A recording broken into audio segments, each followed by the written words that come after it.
So, talked previously about finance constraints, and we've talked about critical path. So, now let's go over what happens when you have the unexpected schedule event.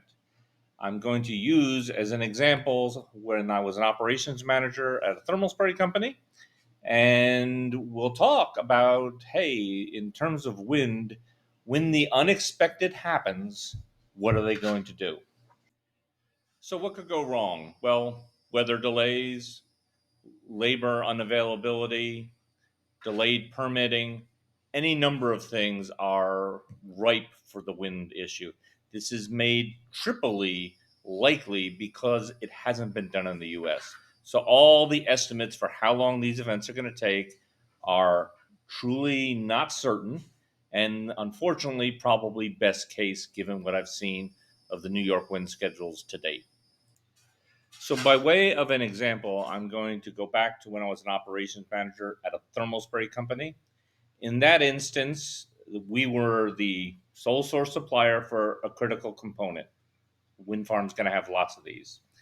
And the Air Force decided to terminate the contracts early. That was back when we had the peace dividend, Cold War was over, and world peace was going to be forever. Boy, I wish we were back in those days, right? So, the Defense Department decided we're going to terminate the contract, however many of the auxiliary power units for the F 16 you can deliver by December 31st or 30th, I believe, that year. We'll take after that, we're done. It was a great, whoever was the contracting officer, great way to end the contract, avoid termination, liability, and lawsuits. It was, of course, in the interest of the prime contractor, in this case Teledyne, to get as many built during that time as possible. And when they did their critical path analysis, guess who was on the critical path? Yeah, my company was. So they came to us, hey, how can we go faster?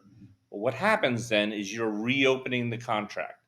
And in this example, which is going to be great for our win case, I didn't have extra labor available. I was going to have to go get labor who could do thermal spray work. The problem is there's not a lot of people who are experienced with thermal spray. So I explained to their ops manager and their purchasing person I was going to have to get overqualified people and pay them very well from a temp agency if I had any hopes of ramping up production. They agreed to this term. Hence, we went forward and I started, and we were going to double production. Then they found out when they looked at their critical path and their other components, someone had made a math error. That stuff happens. You think it doesn't, but it does. And they needed yet more parts from us sooner. Well, at this point, my critical path of labor through my shop changed to a critical path through the robotic spray unit. Just didn't have enough time in the spray unit. In order for me to go faster and increase capacity, I needed a new unit and I needed it today. So, is that a capital expense or a direct contract expense? I had no need for that equipment other than to fill this contract. They ended up paying top dollar to get me some equipment, which, yes, we did keep on site afterwards, so that we could finish their contract on schedule. When it was all said and done, I'm very proud to say that we met the requirement and we got every single part delivered. There were issues along the way, of course, but the mission was achieved. It also, though, shows you how one moment your path can be manpower, it can switch to being a machine issue. I'm sure you're going to see that when you're talking about New York wind farms. This issue is going to be compounded not just because of multiple components, but because of the multitude of different contractors that are going to have to be dealt with, including state enterprises. For example, I have videos you should watch on the grid. The grid is the big bugaboo for all ramping up power projects. And the New York wind farm example is going to be no exception. Cabling is going to have to get laid, it's going to have to be integrated into the grid. None of these things are rocket science, but they are also not easy. And typically it takes years to get new power to the grid. So that supplier is competing for not just New York wind, but also Massachusetts wind, also Virginia wind, also Texas natural gas, also Texas solar, because that supplier for the grid parts is likely going to have components shipping all over the country. So, last issue, it's very easy to see this happening because in my research, wind turbine technology is not stable.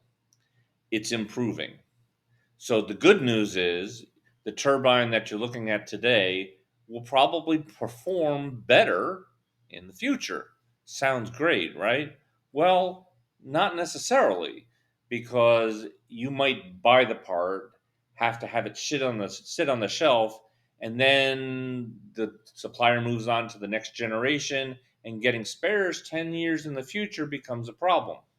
I've had multiple experiences in the Defense Department where if you don't project your spares requirements properly and you find out you had a higher failure rate than you expected, and you go back years later and say, okay, I need you to make more, you're either going to pay through the nose or you may not even be able to get the parts.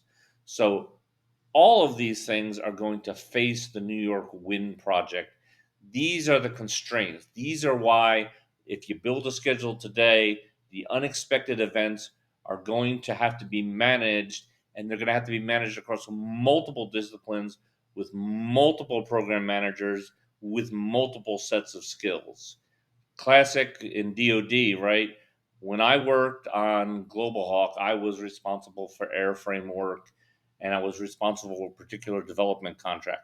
But there was a colonel who was responsible for all the different development models. And then there were components being supplied from another program at Hanscom Air Force Base. That gets integrated at the general level. Same thing's going to happen for New York. Concern, of course, is the state of New York up to that? I don't know. I guess we're going to find out. Bear in mind, it's really important for offshore wind to succeed, which is why it's probably at this instance more important to do it right than to do it fast. And I guess part of my perspective on this, where I differ with a lot of the climate activist community, is I accept we're not going to hit all our goals.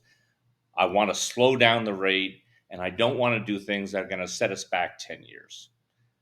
I get the sense of urgency that people have, but just because you want it to happen, I've seen far too many times where a goal is set that's not realistic. You do stupid things to try to meet it because these sort of events happen, and then you end up with a schedule that's so far out because of all the problems, the project gets killed in its entirety. So, let me know what you think. What are some of the issues you think might happen with wind? And I'll talk to you soon. Take care, all.